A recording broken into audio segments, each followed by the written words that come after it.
Thank you for that wonderful introduction. I always get worried when they start to run down the list. Let me make sure I've got slides that work. Great. All right, so I was tasked with discussing the transformative power of AI, uses and applications of a new general purpose technology. So how much time do we have? This is a very large topic. It's near and dear to my heart. I've been working on this and related topics for some time with a great team, and so what I'm going to go through for you today are some of my thoughts, but also sharing the accumulative wisdom of the joint work that we've been doing over the years. So it's almost impossible to touch on general purpose technologies without thinking about the steam engine and some of these much older but transformative technological revolutions that we've all experienced. What many don't know is how long this took. So this was first invented in the 1600s. In 1781, James Watt patented a steam engine that was able to reproduce continuous rotation movement. This actually turns out to be important later, so remember, continuous rotation movement. But it was not until 1870 that the amount of power in US manufacturing generated by steam matched that generated by water. So as the kids say, it took a minute. And it took even longer until 1900 for virtually all energy used in US manufacturing to be powered by steam. And so when we look at the economic history of this, Rosenberg and Trachtenberg mentioned that the measurable impact of the steam engine in terms of cost savings was very small. And yet, this was one of the big transformations of the time, and it took decades and decades to actually make an impact on the economy. Now, I am not going to stand up here and say AI is going to take this long, but this background is useful when we contrast the pace of technological change with the pace of organizational change.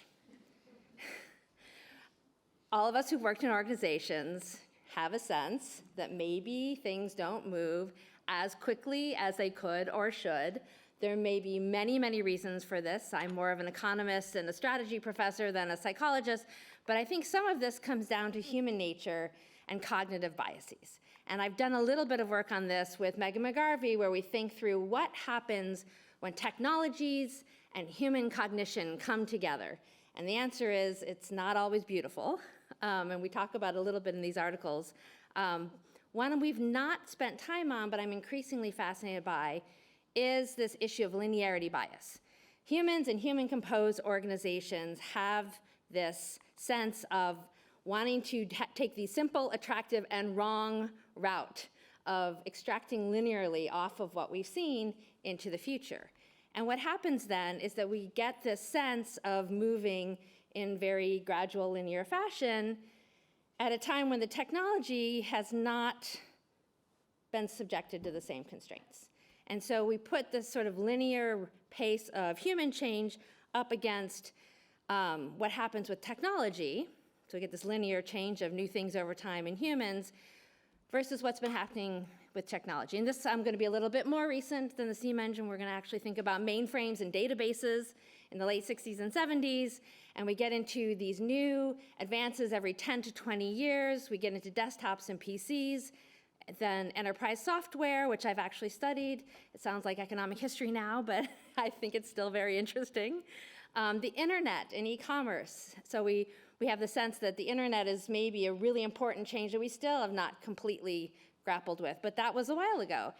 And the pace is picking up. We get new change every 3 to 5 years. We get the Internet of Things, broadband and mobile, social media, big data and the cloud, deep learning, and the start of the AI age. And now I'm wondering, what day is it? When do we get a new?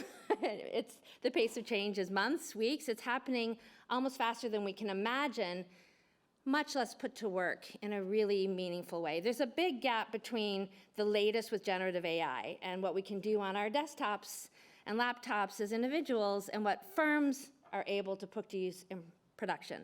So I'm actually going to focus more on the step right before generative AI because I'm looking at how firms put predictive AI into use in production. But it's worth flagging that our erstwhile Canadian Prime Minister Justin Trudeau got some cred for repeating this in Davos, but it goes all the way back to Gordon Moore with the rise of Moore's Law in 1965, that the pace of technology has never been this fast, and yet change will never be this slow again. And so we're really at the crux here of being stuck in this kind of linear change model while the technology around us is not about to slow down and wait. And so thinking through what happens when exponential meets linear growth, well, for my British friends, we need to mind the gap. And so as soon as I do this, the very next question, of course, is, well, that sounds great, but how do we do it? And so a bunch of my work is focused on thinking through how we actually might make some progress. I don't have time today to go through all the various things that could go into this, but I think 3 key features are worth emphasizing. First, and I'm happy to see that I don't need to maybe raise this for the first time in this crowd, we have a lot of hype that seems to be overcoming the facts of what's really happening. And so if we can be evidence-based and understand the facts of how this is unfolding in real-world organizations, we'll be in a better place. So really my raison d'etre has been, for years, going into firms and measuring what is actually happening with technological change, so we're not left in a world of hype, but we can actually operate in a world of facts. So I'm going to share some of those facts with you. I think we have to attend very carefully to co-invention. Co-invention is a term that was sort of coined by my advisor, Shane Greenstein, and his advisor, Tim Bresnahan, where we have to think about how both the technology and the organization have to be invented, co-invented together to work in harmony, productively, and this takes effort on both sides of the equation. So I'm going to talk just a little bit about that, but I think this is where we need a lot more work. And then I think we have to weather the J-curve. And we have the sense, J-curve is now becoming a term that we roll off the tip of our tongue more, but I'm not sure we fully understand what is embedded in that J-curve. In fact, a lot of what we know about the J-curve so far has been focused on measurement problems. Today, I'm going to provide some evidence that it has a lot to do with micro-level adjustment, and I can show you some of the margins of where that adjustment is unfolding in firms. I don't have pat or simple answers, but at least I have some good spotlights to help us figure out where to look. So this is where I'm going to take you here. I'm going to start first with this question of what are the facts? We hear lots of statistics. We've been hearing statistics for years about how AI is everywhere.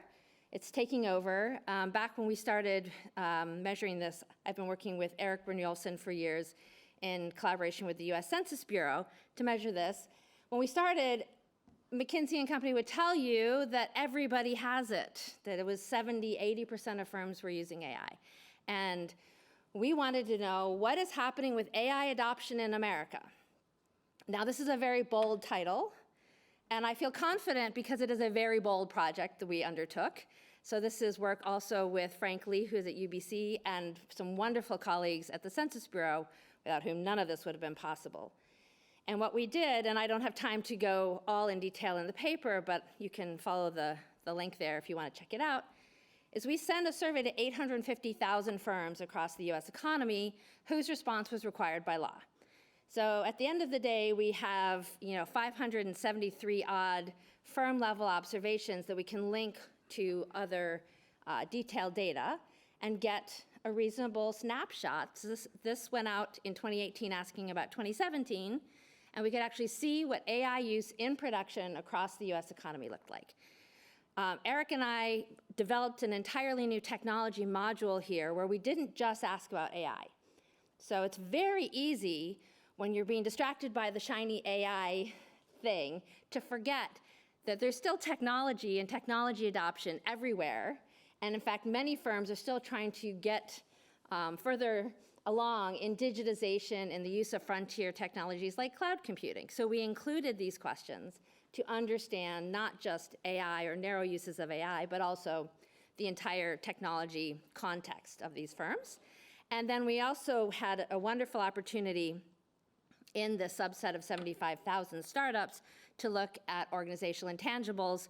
There are almost too many to list, where we can look at the owner characteristics, motivation, innovation strategies, business financing, startup capitalization. We can learn a lot about the leading edge of the growth, high growth firms that are getting on board with AI. So I don't have time to get into all of the details there. But so just so you have the takeaway, just in case lunch is starting to come for you and you need bullet points to sum this all up. When we look at early AI adoption, and I'm going to update some of these statistics, so don't check out and say this is old news. It's low. It's lower than you expect. Skewed, varied, so much heterogeneity, and concentrated. And so what you should start to be thinking about is any simple answers, any simple facts about AI are wrong, because this is very complicated. The technologies are varied, the uses are varied, the organizational contexts are varied, and it all matters. So the representative adoption statistics we came out with that year are looking at distinct types of AI. So we looked at automated vehicles, machine learning, machine vision, natural language processing, and voice recognition. But if we combine this into a measure, and you can see we had testing, very low use, pretty moderate use, and then more than 25% was really relatively intensive. If we wanted to just look at any use of AI whatsoever, only a small percentage of any of these firms actually used any of these technologies. And so if you just wanted to look at if you weight it and take anything, so make it the most optimistic statistic you possibly could, you'd end up around 18%. The direct measures were more in the single digits. So very, very, very low early adoption.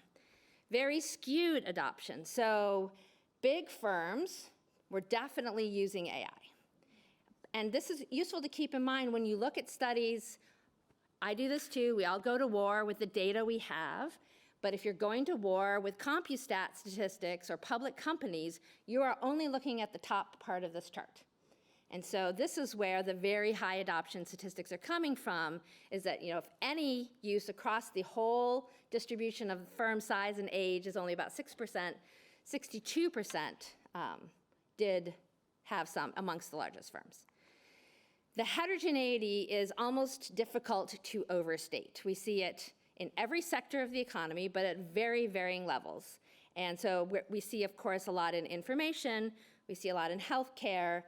I'm going to double click on manufacturing for just a second, because I'm going to show you some updated statistics for manufacturing.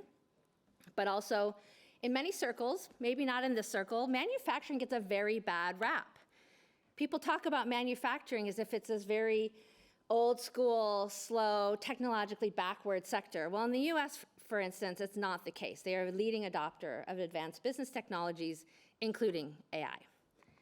And it's very, very concentrated. So we were able to map this out. Now, this is only for the single unit firms, because that's where we could geolocate them in the US. But what is interesting about this map is that you see the concentration. And then if I could overlay this with some other maps that have been circulating around where AI is invented, or where AI is commercialized, or where the labor demand signals for wanting to hire AI workers are, the maps are different. And so it's very important to understand that there's a gap between invention, commercialization, aspiration, and actual deployment. And if we want to look for the productivity impacts, we're going to have to look for where the deployment is actually happening. So this is where the challenge is. This is where the general purpose technology lens comes in to help us, because this is a history of thinking, a history of evidence that helps us target what is going on here and using analogies from history. So as Bresnan and Trachtenberg said, we have these pervasive types of technologies that improve over time. So it's a moving target. A moving target's never fun when you're trying to hit it with a slow-moving organization. So that's already one problem to be addressed. AI is increasingly argued to be a general purpose technology. Not everyone agrees. Sometimes Tim and I argue about this, so we'll put that to the side. It requires considerable task, process, and organizational redesign. So we just talked about the task-based model. What happens if we're trying to estimate the labor market impact? Well, we have to reinvent the tasks, and we have to reinvent the jobs all at the same time. I do a lot on organizational redesign. The organizational complements have to be changed at the same time. So we're looking at lots of moving parts. And then we have this system level consideration. And I want to underscore this as separate from complements, because this is taking place at the level of interdependencies. It's tasks having to work with other tasks, and systems having to work with other systems. Once you have those interdependencies, it limits your ability to make changes in one place that will have an appearance, an impact in another place. I have a piece on this I wrote any day now. I'm trying to write some of these thoughts up from when I used to teach operations management at Harvard. You know, the thing that always blew the students' mind were bottlenecks in interdependent systems. You would have this business process that was very interdependent, a continuous flow. We would teach it in the context of a cranberry processing plant, which did not always get the MBAs fired up, but we could throw cranberries at them if they were asleep in class, so that had an advantage. And what we would walk them through is mapping out this interdependent system. You would see a bottleneck, you would want to fix the bottleneck, you would fix the bottleneck, and the very next thing that would happen, you have a new bottleneck. And the whole system moves incrementally better because the next bottleneck now constrains what you can do. We are going to be facing the same thing when we try to put AI point solutions in to address specific problems without making system-wide changes. So getting this all to work, of course, then takes inspiration, cash, and time, and firms have varying amounts of these. I think the implications, and this is where my research is headed, is that we're going to see lots of delayed and uneven effects, and that the impacts are going to be slow but increase over time. And so this is what I'm going to show you in the data. How do we get this to actually work? How do we solve the complementarity problem? How do we solve the system level problem? This is where co-invention comes in. This is where we can't just sprinkle AI fairy dust on our existing firms and processes and hope that everything magically is going to work out. We actually have to go in and take things that have been around for a while, take them apart, put them back together, get the bugs out, wash, rinse, repeat several times. It's not an easy process. And so getting through that, I think, is something that has to be really at the top of our agenda here. I wanted to go back to STEAM and how we did co-invention with STEAM. I realize it's a little small, but I'm not going to ask you to read. This is a screenshot of Anton Howe's blog post on the age of invention and looking at how STEAM power actually diffused. And many of us don't know this, but this is the first SaaS model, STEAM as a service. And so what happened is that the patent holders licensed the technology rather than selling the engines, and they charged a third of the savings. And then as rotary motion, remember I told you that was coming back, were you ready for the pop quiz? When rotary motion started to become the thing that we needed in factories, this became an even harder co-invention challenge. And so Bolton and Watt had to go and consult extensively to support the installation, and they were paid in savings on horsepower, which is why we now use watts to measure horsepower. This is, this wonderful anecdote, but I think so powerful for today when we think about trying to solve these problems. Is not something we're going to be able to hand recipe books out. People are going to have to go to the place where the challenge is and figure out how to pull it all apart and stick it back together. So I think we have a sense that this is where the intangibles are meeting the AI in a place that's causing some disruption, and we have a sense that maybe this is driving the lack of seeing AI in the productivity statistics. We're in another solo paradox where we can see the digital change everywhere except in the productivity statistics. My co-author Eric has this nice work with Dan Rock and Chad Severson where they talk about the productivity J-curve at the macroeconomic level. And what they argue is that as we get different timings of investment, we're going to have to we're going to buy the technology, then we're going to start to invest in the intangible complements and the co-invention, and that is going to be difficult to measure. I'm going to argue it's very difficult with standard techniques, so part of what we do in the work I'm going to show you is try to measure this directly. We see foregone output in the short term, which is registering as a loss. So there's a short-term pain that seems to come along with this, where the J-curve dips down. Later, then it gets overestimated as the intangibles play out, and then it balances out over time. What we wanted to know is if there's a way to actually pin this down and get some more insights at the micro level. So that's what we've done in this new paper. I have a link up there. I'm having some trouble getting the full paper on SSRN, but if you keep this link in mind, the paper will appear there. There's actually a draft. This is co-work with MJ Yang, Zach Croft, and Eric Brynjolfsson. And what we're trying to understand here is these micro foundations of the productivity J-curve. So what did we do in this project? First of all, this is all non-public Census Bureau data, so this is all the protected micro-level data where we have to go into the very secure and very stuffy and very unlovely but very productive room away from humans to access the data.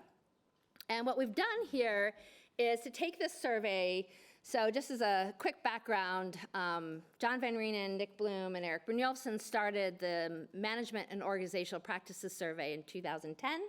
I joined right around then, and we ran some more modules with technology on it. We ran 2010, 2015, and then 2021, because we were hoping to miss COVID, where we have all sorts of new questions around the use of AI in firms, but we have all of the management practices along with it. So now we've got this really rich set of insights into how these firms are managed. We're gonna link this to the prior survey I showed you. So now we're gonna have a panel, which has really been elusive to date, so we can see change over time in AI use. We're gonna disentangle a whole lot of stuff, especially stuff that's correlated with size. We're gonna look at the other technology use. We're gonna triangulate on AI use, which is not obvious. I'm gonna show you a quick slide on that. We learn a lot about the barriers to this, and then we're gonna characterize the population level diffusion in US manufacturing in 2021. I cannot show you because of time, but it's in the paper, many correlates of AI use. So one of the fun things that came out of this is that firms are using other technologies, and some of them actually substitute for AI. So if they're using basic data-driven decision-making and collecting data in a less prediction-focused, less forecast-focused production environment, this actually goes back to some stuff that Milgram and Roberts wrote, where we have these systems that might be more push-focused and build to forecast versus pull. These systems do not want AI in the same way. And so we see a lot of substitution and actually misalignment there, but I'll have to put you to the paper for that. We're gonna look at the impacts then on productivity. We're gonna try to deal with selection into treatment. Unless anyone wants to put me in charge of a large-scale RCT where we assign AI to firms.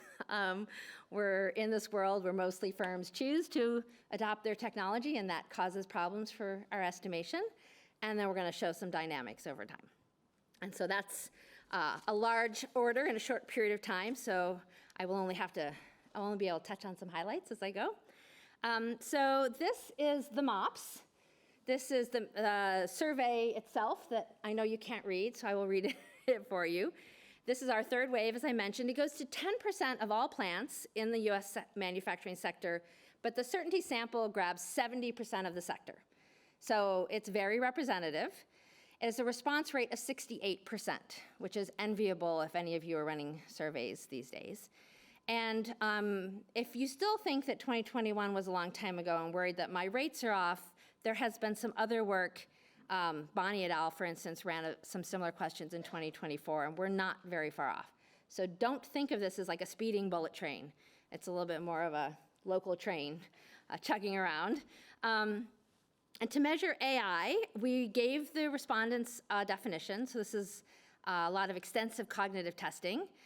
And we define it as a machine-based system that can perceive and learn about its environment and then make relevant predictions, recommendations, or decisions for an objective that is determined by humans. And so this turned out to be an important caveat because none of the respondents we talked to felt that AI was calling the shots in their firm. Those adaptive, for sure. In fact, we give them a definition for predictive analytics, so they can distinguish between logistic regression and basic statistical tools and these more adaptive technologies. But they said, yes, the humans are forever and always calling the shots. So I think there's very few places where humans are willing to be automated entirely out of the loop here. And then, spending a lot of time with the respondents. So we get to actually go to actual survey respondents in the sample, and they graciously go through cognitive testing with us. And we realized we had to triangulate on this from two areas. So one is looking at the use of AI in business functions. So we have 6 functions: production scheduling and monitoring, quality control, environmental or safety compliance, equipment maintenance, supply chain management and logistics, and sales forecasting. And so we ask, do you do this at all, up to 50%, more than 50, all or nearly all, or this function is not performed? And so one of the unusual things we have here is some measure of intensity.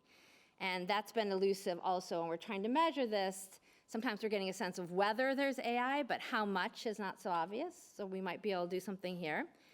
And then we also asked about specific applications, because respondents could say, yeah, we've got machine vision on the line for quality control, we do predictive maintenance, speech recognition, AI in industrial robots is a really important overlapping type of automation, and automated guided vehicles. So we do it by function and technology. There's a lot of applications. However, there is very low adoption. So before you get excited about a really big table where I would break this all down for you, the census says, sorry, because it would violate privacy of these firms to show you how small those cells are. So all I can show you right now is more or less the baseline adoption rates. So what those look like is whether there's any AI use at all, it's about 23%. A little bit higher intensity, or intensive use is at about 8%, so this is still very much a slow-moving train, and when we get into these very narrow specific technologies, the adoption rates are even lower. You can see this is not the smallest sample in the world. This is across 30,000 firms, and so we actually have some pretty representative and population-weighted statistics here. We asked about barriers to adoption. And so, interestingly, the lead response to this question was cost. So there was a sense that this was too costly. The next was this co-invention gap. Again, identifying the activities or the business uses to which they could apply AI was not obvious and a leading barrier to actually putting AI to use. And then the third was the skills gap. And so we asked them whether there were, whether skills at the establishment was a gap to adopting. Now, this is where the economists will want to go read the paper, and I'm not going to bore the whole audience with this because we do an instrumental variable strategy where we reverse code the skills gap and we look for the plausibility and the exclusion restriction, and we do all the beating up of the IV. I'm going to show you what we found, but there's a whole lot of econometric machinery underlying that. Employee attitudes were up there, but not as big as we thought in terms of as a barrier, and uncertainty about regulation was really, really small. And I flagged that because I think, especially for an audience with policymakers in it, we have the sense that figuring out the uncertainty is going to be really, really important for adoption, and empirically that doesn't seem to be what these business leaders are experiencing in their firms. This is one instance. We probably need a lot more data. Okay, so in the interest of time, I'm not going to show you my estimating equation. I'm not going to go on about all our different identifying assumptions. We're going to put performance on the left-hand side in terms of value added. We also look at profits. I want to say that when we do selection on observables, when we control for other things at the firm, we do an unusually good job. We have a lot of firepower through the census data where we control for size. We control for IT capital and non-IT capital. And controlling for capital stocks when you're looking at productivity and manufacturing is a pretty useful thing to do. We can control for the skills of the employees. So we can look at their education, whether they belong to a multi-unit firm, headquarters, all their management practices, unionization, and their production design, e-commerce intensity, and prior growth. So we are opening up a very big howitzer of data on this project. And what we find is not great in the short term. So in the short term, we see a lot of pain. And I put this on a table. I was told that I could be a little bit geeky and a little bit academic, so I just put it in my regression table. But when we just do the standard OLS estimation of the AI index, and we control for size and other technologies and capital stock, which all matter, we get a statistically significant, small but not trivial loss in total factor productivity among AI adopters. So if this is all you had to go on, you'd think, well, AI is destroying value. So that sounds like a dumb thing to do. We would worry, furthermore, that the best firms are more likely to adopt because they're selecting into it. And in fact, when we run the instrumental variables regression, we get a really negative impact. So this is a tremendous loss in terms of the local average treatment effect. So the firms that are sensitive to the instrument, who adopt it because they don't feel that they have a skills gap and they have other correlated features, lose lots of productivity in the short term. This is a painful short-term process. And it's not just that we're seeing this in the productivity. We can look at other things that we think matter for adjustment. So US manufacturing was a big adopter of lean manufacturing. So lean processes came through and transformed lots and lots of areas in US manufacturing where they went to just-in-time, they reduced buffers, they carried a lot less inventory to be more responsive. Adopting AI interferes with these processes. So we see huge upticks in work in progress. We see that they are changing their physical production process. So they're putting in robots and they are shedding labor. So the co-invention in the short term is not a pretty picture. Fortunately, I don't have to stop here. Because by matching up over time, we're able to see, well, what happened to those firms that were early adopters in 2017? And we look at them in 2021, and they got a chance to work through some of that adjustment. So co-invention got some time. Now, this is conditional on survival. So they had to have weathered this J-curve. But what we see is that over time, the firms that adopted early outperform in terms of employment. So they're rehiring. I don't know if they're rehiring the same people. I think this is a very important next question. They're growing in revenue. They're growing in labor productivity. Unless they're older. Whoops. The older firms, I have to go backwards. How do I go backwards? It doesn't like me to go backwards.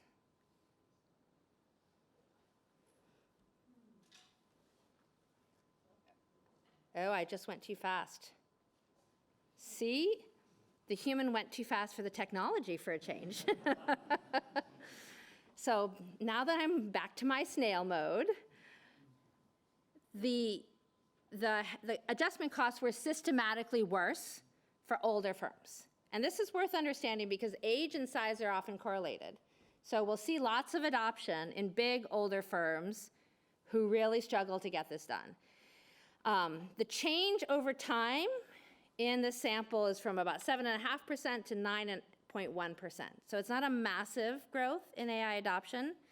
It selects on survival. So anybody who dies as a function of taking the AI pill early will not be here. And I think a really important place to spend more time in research is to understand the survival implications. It's also worth understanding that because we're doing the within firm estimator, any attenuation bias due to measurement error is going to be worse. So this may be understating the magnitude of this. But for a lot of those details, I'm going to have to send you to the paper. I will run out of time for getting to the end here, my punchlines. So the adoption is lower on average, and just much smaller and slower than many think. I don't think this is a call for complacency, but I do think perhaps we should not get over our ski tips in terms of thinking that AI is everywhere all at once. In the short term, the relationship between AI use and performance is negative. And so I think whenever we want to boost AI use or think about promoting AI use, I think we also have to think about the costs, and that this adjustment will be painful, and we should just be clear-eyed about that it improves over time. So the firms that can grow and survive do better. One of the things we find in the data is that a growth-oriented business strategy is complementary to flattening that J-curve. So there's something about growth and innovation that really mitigates some of these losses. We see that the older firms that really suffer in their management practices. So if we can scaffold the management inside these firms, perhaps that will also flatten those adjustments. But we're really definitely looking at this micro-level J-curve, that we have all this organizational and process adjustment to get through, and lots of heterogeneity. So actually, we didn't have J-curve in the title, we had J-curves, because so many different firms are experiencing this in so many different ways. So surviving this seems like part of the problem. Maybe there's a policy implication here if we think this is going to be very disruptive. I am often asked what happens to the humans when this happens. We hear a lot about augmentation versus automation. I will just out myself as a bit of a skeptic of the task model. I'm very worried that exposure is doing a lot of the work and panic-inducing in this conversation. We have to fix things in models and in the ONET, which gets updated very rarely, they're relatively stable. But in life, and this is where maybe my Silicon Valley days are influencing me, because I got to make up my own job title about every 3 weeks for a while. The task content of work is not fixed. The allocation of time to task within jobs is not fixed. The value of a given task is also not fixed, nor is the cost. And all of this is going to matter tremendously for how this plays out in labor markets. I mentioned my pet project around interdependencies. If you try to automate in one place, you may end up with a bottleneck that requires extra labor to release it in the next place. So you may just be moving people across tasks in an interdependent system. Automation can improve many aspects of work. It's not just a trap or a design problem. I put an AI washing machine up there because my washing machine automates my laundry production on the regular, and I am not mad about it. And I think there's a lot of dull, dirty, and dangerous work that we could and should offload to automation. And I think maybe we can use recent history as a guide. So to close with some of my other work on this, this is work with Erling Barth, James Davis, and Richard Freeman at Harvard, where we looked at digitization and software adoption more generally, not AI, but big capital investments in software. And we linked up to the employer-employee data and the LEHD in the States. So we could see employee-level impacts of digitization. And we extended the AKM model, and we have every fixed effect that you can imagine and some you haven't imagined. What we find is age bias technical change. And so this looks like a skill bias change that disproportionately hurts older workers. And I worry that AI is going to have some very similar impacts. So I think thinking through these distributional challenges is a first order problem. So almost at time here. I just want to leave you with the summary of everything I threw at you today. I feel very strongly that we should not consider all firms to be at risk of using AI-related technologies despite their general purpose nature. There are firms that are doing fine with lower tech approaches that really to try to push them off of a lean, information-rich, but not technology-rich production process is actually going to be a waste of time.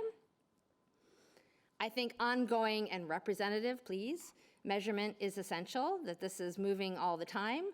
Let's not fall into a linearity bias and say just because I showed you a low and a slow slope that it's not going to take off exponentially. We see the short-term pain and longer-term gain. I think we have to think through the dynamics very carefully when we talk about putting this into play in real firms and in real people's lives.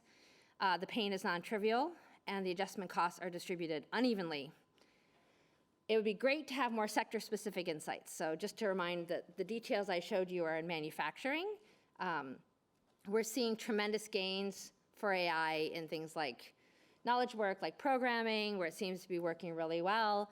We're seeing every other study is showing that experts are helped or novices are helped, depending a lot on the context, the country. When we bring AI into developing countries, we see different impacts sometimes.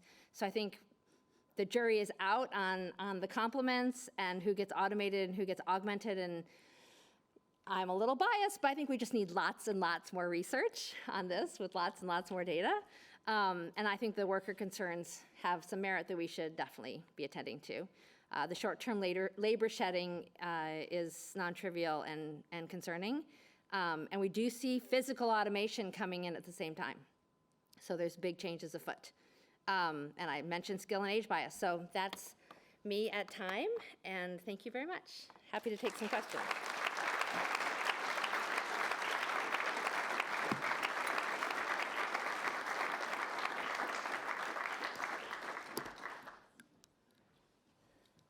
Jonathan.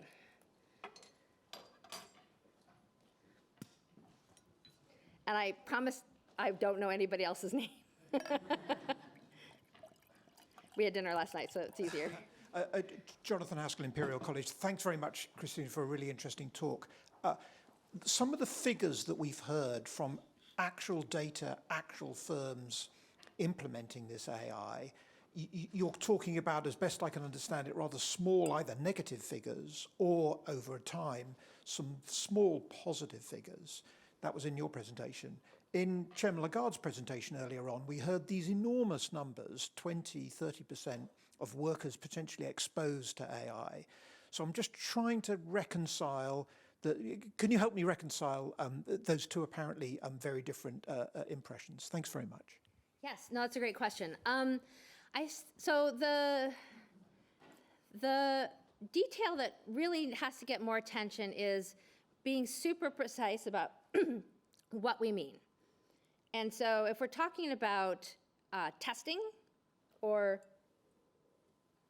playing around with AI, those numbers are higher. But our questions were very much around use in production. So actually, that's once they've solved the co-invention problem and they've actually put it to use. So that's a much lower number.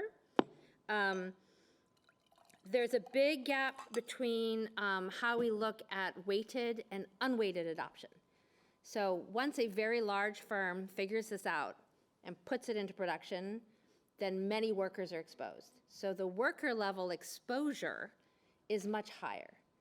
And we have some statistics in the papers where we actually compare and contrast like firm exposure versus worker exposure. So worker exposure is higher than firm exposure because of the skewness in size and what happens when a big firm gets this to work.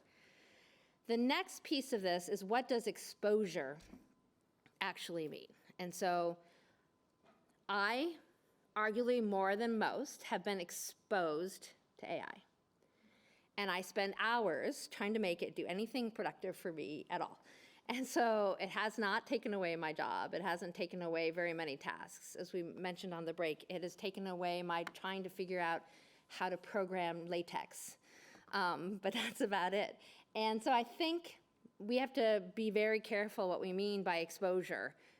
In a lot of the popular conversation, exposure has started to mean substitution or replacement, and I don't think that's the case. I also think there's a big difference between generative AI and this predictive AI that's a little bit more production ready versus these text-based large language models that, like ChatGPT, that people are using on their desktops. Anders Hamlum has a nice paper in Denmark where the individual person level rate of having used generative AI is converging on 90-something%. So it's very high. Paloma. I have the mic. So, Paloma Lopez from the ECB. So I thought that the finding that you showed, that the impact on productivity of the medium term of old firms was a bit lower than on the other firms. And you are correlating this with the size of firms, because older firms are bigger. But we know that there is a very strong correlation between the age of the workforce and the age of the firm. So I was wondering whether you consider that this could be the fact that older firms have older workers with a comparative disadvantage in terms of technology adoption. And I mean, this is very important in a population that is aging. I mean, we are very soon going to have a much older workforce. So just wanted to have your thoughts. No, thank you for that. In a future project that I'm planning joint with Sari Kerr, we're going to look at the worker level. In this project, we don't have visibility to the workers in these firms, but we do have visibility to the management practices. And when the older firms try to adopt AI, part of the loss that we're seeing is they lose their sort of core management practices. They fall back on monitoring KPIs and sharing targets and hitting targets and doing sort of the structured management practices that Nick Bloom and company have shown to be very useful for production. And so we're interpreting this as being very disruptive to the organizational capital that they've accumulated over time. I don't know if this is embodied in older workers. It is embodied in workers. This is a very low-tech process, and that could be related to the labor shedding that we see. But I do worry a lot about the older workers. Capitalized software was not good for them in the earlier paper that we did, and I don't think this is going to be better. Yes?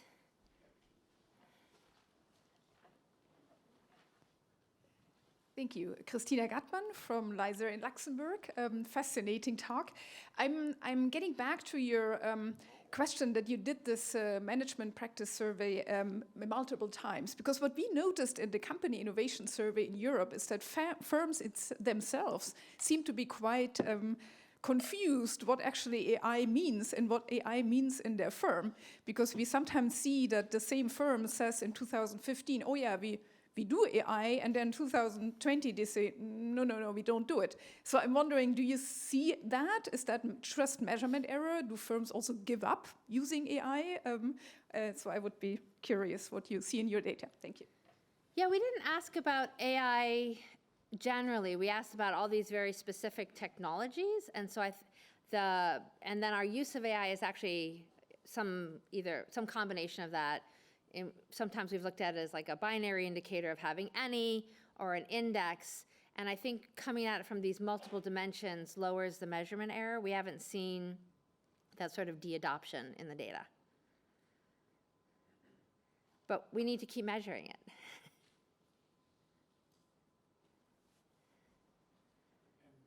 My name is Dias da Silva. I'm monitoring the questions from the online audience. Yes. And well, we have received a somewhat broad question. So in your perspective, in the service sector, what will be the likely impacts of AI? Perhaps you may elaborate on employment, productivity. Yeah, so I think the fixed costs of doing this in the service sector may be lower than some of the really heavy implementation. If we put it in to machinery and manufacturing, that tends to be a higher cost activity. So in that sense, I think it'll be more achievable in more kinds of firms and smaller firms. What I can tell from our data is that the uptake in services is very high, and especially in high growth startups. The sort of AI natives are able to make sense of this better. So kind of not coming in with a lot of organizational and code debt in older technologies, I think is helpful. My read of the literature is that the impacts that we're seeing on employment and expertise are all over the place. It really depends a tremendous amount on what sort of task they're doing, what sort of organizational context, what the incentives for the humans are. So I think it's really wide open at the moment. I left my crystal ball at home, so I can't tell you what's going to happen.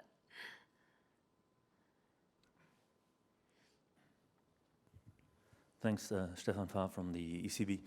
My question is relates to the system-wide aspects that you talked about and the role of the regulator for standardization, meaning on timing and the role itself. I'm thinking here especially kind of currently at something like on data access for personal kind of data pools or commercial ones, combined then with AI in terms of analytics, and also on decision making, and then ultimately kind of bringing the payment into the system, into the three parts, so data, kind of AI, and then payment, and where kind of, or the timing of standardization would come in. Thanks. Sorry, so I'm not sure I fully understood the question, but you're wondering about, will standardization help us solve the system-wide challenges? You know, honestly, my answer to that question, for me, evokes my time in Silicon Valley in the dot-com days with the rise of the internet. And it was really the standardized protocols for communicating over the internet that unlocked the power of that technology in business-to-business commerce in particular. We figured out B2C a lot faster than B2B. And so standards help tremendously when cooperation is the objective.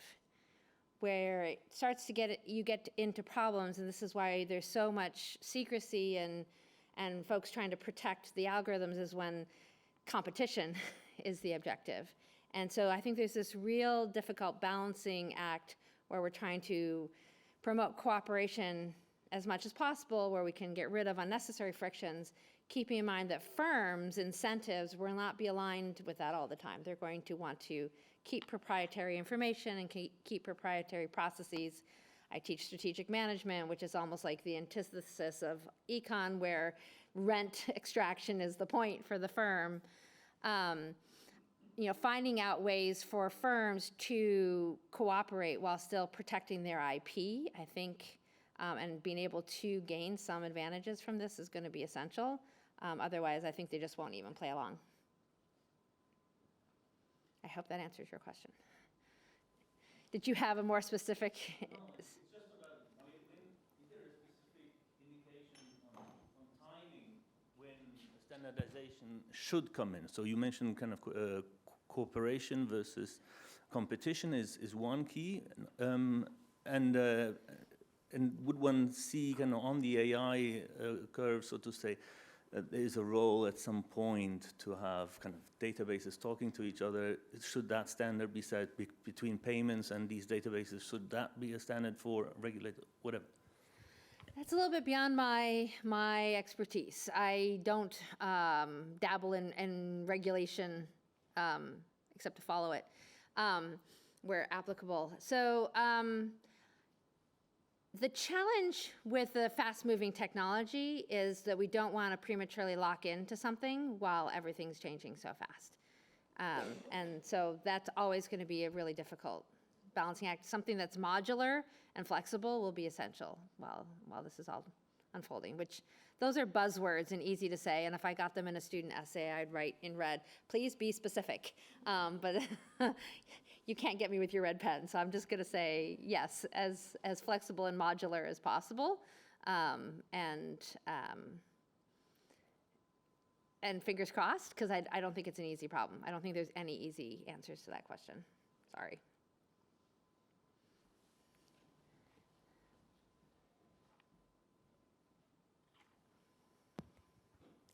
Ivan Mikhailov, Capgemini Managed Services for ECB. Thank you very much for a very interesting presentation. It inspires a lot of thoughts.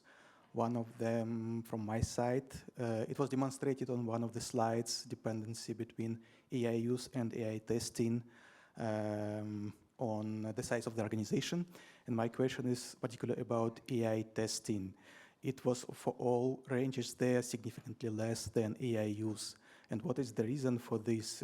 Does it mean that the interest in AI adoption is declining, or it's slowly growing and saturated, or something else? This is the testing in advance of use. So that's just if we wanted to pick up an even earlier use. So the ones that used got through the testing. It isn't that the demand was falling at all. It was just we picked up the even earlier edge before actual adoption. One of the things that came out of cognitive testing is when we wanted to ask about, are you using it? If we don't give many respondents the chance to say we are testing it, they get really confused about how to answer. They don't know whether they should count as adoption or not. And so the absolute most important thing to do with these surveys is make them easy and to reduce cognitive burden. So having a testing in advance of use option was critical for that. But it doesn't mean that interest fell off. It was just getting even just that moment before they actually put it into production. Thanks. Someone over here? I was going to call on you, and then you put your hand down. Andy Haupt from Stanford. Thank you for your talk.